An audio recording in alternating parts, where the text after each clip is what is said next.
Good morning friends नए नए couple होते हैं, शादी होती है तो हर कोई चाहता है लाइफ को एंजॉय करना।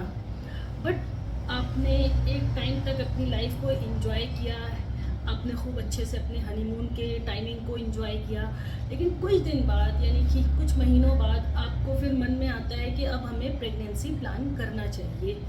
उसके लिए जब आप ट्राई करना शुरू करते हो तो पता चलता है आपको कि आपकी प्रेगनेंसी नहीं हो पा रही है। तो हमारे देश में, विश्व में 10 से 15% कपल जो होते हैं वो इनफर्टाइल होते हैं, जिसमें से आपकी 1/3 जो इनफर्टाइल कपल के कॉज होते हैं वो 1/3 फीमेल रिस्पॉन्सिबिलिटी होती है, 1/3 आपके मेल रिस्पॉन्सिबल्स होते हैं, और जो 1/3 होते हैं वो आपके सब फर्टाइल होते हैं। मीन्स मेरे कहने का मतलब ये है कि 50% फीमेल और 50% मेल रिस्पॉन्सिबल होते हैं इनफर्टिलिटी के लिए।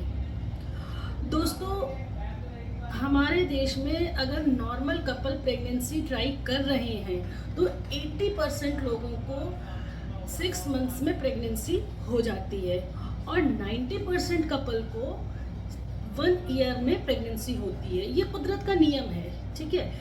लेकिन अगर आप हस्बैंड और वाइफ 1 साल तक आपने प्रेगनेंसी ट्राई किया और आप साथ में रह रहे हो, उसके बावजूद आपको प्रेगनेंसी नहीं हुई, तो आप इनफर्टिलिटी की तरफ जा रहे हो, आप इनफर्टाइल कपल हो। उसके लिए आपको ट्रीटमेंट लेना पड़ेगा। आप इनफर्टिलिटी का ट्रीटमेंट लो और प्रेगनेंसी के लिए आप अपने आप को रेडी करो।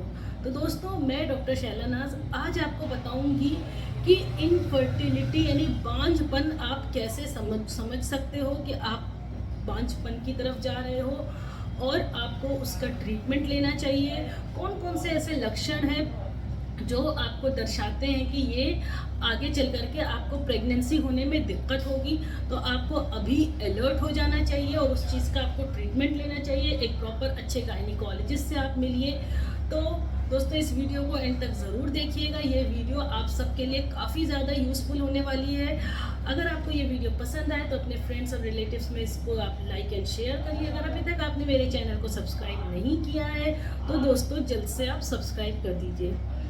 तो जो सबसे पहला मेन रीज़न होता है वो होता है आपका डिस्मेनोरिया, यानी पीरियड्स जब आते हैं तो बहुत पेनफुल पीरियड्स होते हैं। इनफैक्ट कहने का मतलब ये है कि इतना पेन होता है कि अगर आप एक वर्किंग लेडी हो तो आपको ऑफिस से छुट्टी लेनी पड़ती है। आपकी सारी दिनचर्या का जो भी रूटीन वर्क है वो तक आप हैंडल नहीं कर पाते हो, काम अच्छे से नहीं कर पाते हो, आप अटेंटिव नहीं रह पाते हो।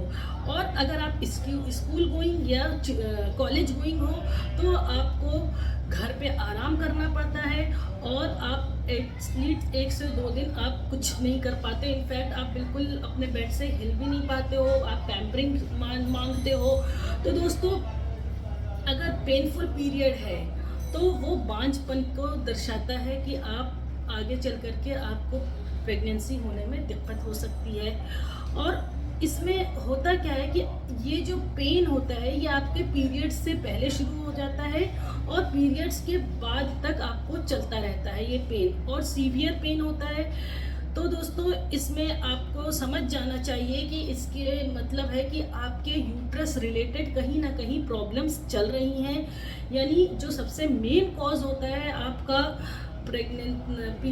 डिस्मेनोरिया का वो है एंडोमेट्रियोसिस, यानी जो आपकी बच्चेदानी की लाइनिंग है, बच्चेदानी है, आपकी पेल्विस है, आपके ओवरीज है, उसमें खून के धक्के से बनना शुरू हो जाते हैं। आपके यूट्राइन लिगामेंट्स वगैरह में खून के धब्बे से बनना शुरू हो जाते हैं, जिसकी वजह से जब आपको पीरियड्स आते हैं तो काफ़ी पेन होता है। और ये जैसे जैसे ये बीमारी बढ़ती है आपका पेन बढ़ता जाता है।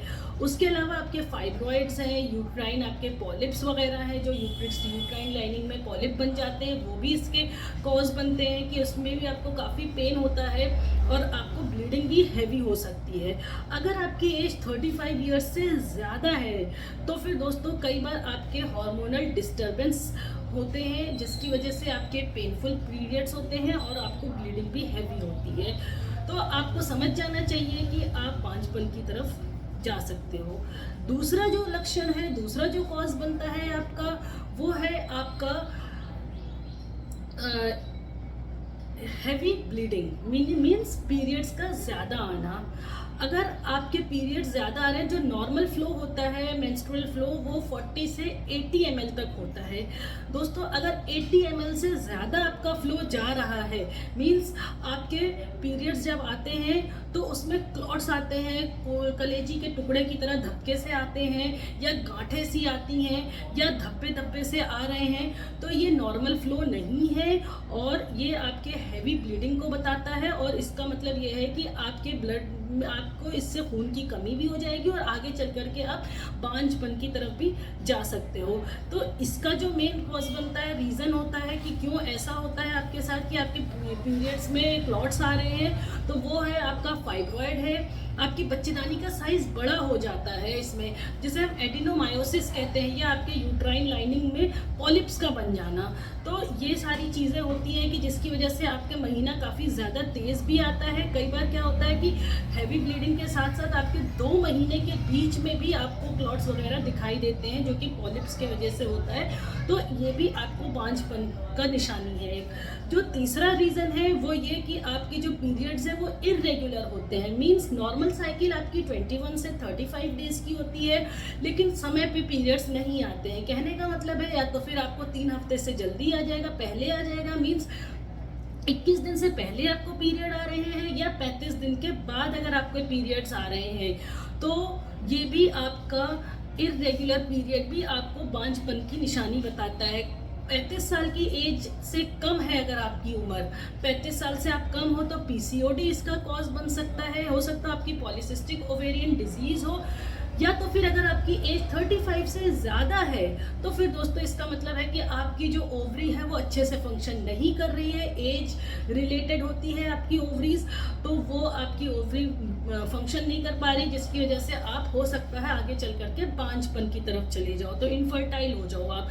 जो आपका एक और रीज़न होता है वो इसका होता है इरेगुलर पीरियड्स का, आपका थायराइड डिजीज़ या प्रोलैक्टिन डिजीज़। प्रोलैक्टिन भी एक तरह का हार्मोन होता है जो कि ज़्यादा फंक्शन करने लगता है, जिसमें कि आपका पीरियड्स इरेगुलर हो जाता है और आप इनफर्टाइल हो जाते हो। कई बार क्या होता है कि कुछ बड़े डिफेक्ट होते हैं, मतलब आपको कभी पीरियड आया ही नहीं है, कभी भी आपको महीना नहीं दिखा है, तो ऐसे में क्या होता है आपकी बच्चेदानी में डिफेक्ट होती है। इसका मतलब आपके बच्चेदानी में कहीं रुकावट है, या आपके वेजाइना या सर्विक्स में कहीं पे पहले से कोई ना कोई रास्ता उसका बंद है, उसके अंदर कोई डिफेक्ट है, तो उसकी वजह से भी आप इनफर्टाइल हो जाती हो।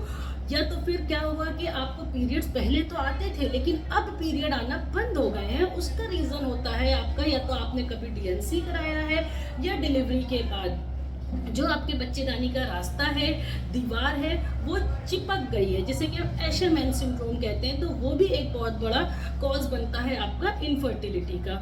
जो चौथा लक्षण है दोस्तों वो है आपका वेट बहुत बढ़ जाना, यानी आपकी डाइट नॉर्मल है लेकिन आपका वेट इंक्रीज कर रहा है डे बाय डे, और आपका बीएमआई 25 से ज़्यादा है। तो दोस्तों ये भी एक पीसीओडी में होता है, बहुत नॉर्मल है पीसीओडी में वेट गेन हो जाना। तो ये भी आपको आगे चल करके इनफर्टिलिटी की तरफ ले जाता है। या आपका वेट कम है, यानी कि 40 से आपका वेट कम है, यानी कि आपको जो नॉर्मल आपका वेट होना चाहिए वो नहीं है, आपका 40 किलो से कम है, तो इसका मतलब ये है कि आपकी डाइट प्रॉपर नहीं है, आपकी बॉडी में प्रोटीन, एनर्जी, मालन्यूट्रिशन की कमी हो रही है, डिफेक्ट कमी बन रही है, जिसकी वजह से आप इनफर्टिलिटी की तरफ जा सकते हो। अगर पीसीओडी है दोस्तों, अगर आपने 5 से 10% भी अपना वेट लॉस कर लिया तो आप पीसीओडी की प्रॉब्लम को ठीक कर सकते हो और आप फर्टिलिटी की तरफ जा सकते हो। जो लास्ट रीज़न है, कॉज है आपका इनफर्टिलिटी का, वो है रिकरेंट इन्फेक्शन होना, यानी कि आपको बार बार पीआईडी, यूटीआई या कोई इन्फ्लेमेशन, यूट्राइन इन्फ्लेमेशन वगैरह या इन्फेक्शन हो रहा है, या आपसे आपके पार्टनर को बार बार इन्फेक्शन पहुंच रहा है, जिसमें कि आपको भी इन्फेक्शन हो रहा है और आपके पार्टनर को भी इन्फेक्शन पहुंच रहा है। और उसका जो एक सबसे बड़ा ड्रॉबैक है बार बार रिकरेंट इन्फेक्शन होने की वजह से आपको यूट्राइन टीबी हो गई है। तो दोस्तों अगर आपको यूट्राइन टीबी हो रही है या आपकी टीबी आपका जो ट्यूब है उसमें कहीं पर रुकावट आ गई है, ट्यूब आपकी ब्लॉक हो रही है या आपकी ट्यूब गल गई है जिसे हम हाइड्रोसेल्पिंग्स कहते हैं, तो वो भी आपका एक तरह से देखा जाए तो वो इनफर्टिलिटी की तरफ ले जाता है आपको। तो ऐसे में आप दोनों पार्टनर को ट्रीटमेंट की अच्छे से ट्रीटमेंट की ज़रूरत है ताकि आप इस प्रॉब्लम को ख़त्म कर सको और आप फर्टिलिटी पा सको, यानी कि आप प्रेग्नेंट हो सको। एक सबसे बड़ी चीज़ है दोस्तों, अगर आपकी एज 35 ईयर्स से ज़्यादा है तो आपने 6 महीने ट्राई कर लिया है और 6 महीने ट्राई करने के बाद भी आप प्रेग्नेंट नहीं हो पाए हो, तो मेरी राय आपसे पर्सनल है कि आप पर्सनली राय है मेरी कि आप प्लीज़ वेट मत करो ज़्यादा, आप अपने डॉक्टर से मिलो, डॉक्टर उसको रूल आउट करेंगे कि व्हाट वाज द कॉज कि आपको प्रेगनेंसी नहीं हो पा रही है और आप जल्द से जल्द प्रेगनेंसी के लिए रेडी हो। तो आप घर बैठ करके टाइम वेस्ट मत करो। उम्मीद है दोस्तों आपको इस वीडियो से पता चल गया होगा कि क्या क्या आपकी बॉडी में अगर चेंजेस चल रहे हैं आपके पीरियड्स में या किसी चीज़ में, तो फिर आपको आगे चल के इनफर्टिलिटी हो सकती है। तो इस चीज़ को आप पहले से अलर्ट हो जाओ और आप अपने डॉक्टर से मिलो, उसका प्रॉपर ट्रीटमेंट लो और एक अच्छा सा जल्दी से प्रेगनेंसी के लिए आप प्लानिंग करो। Thank you.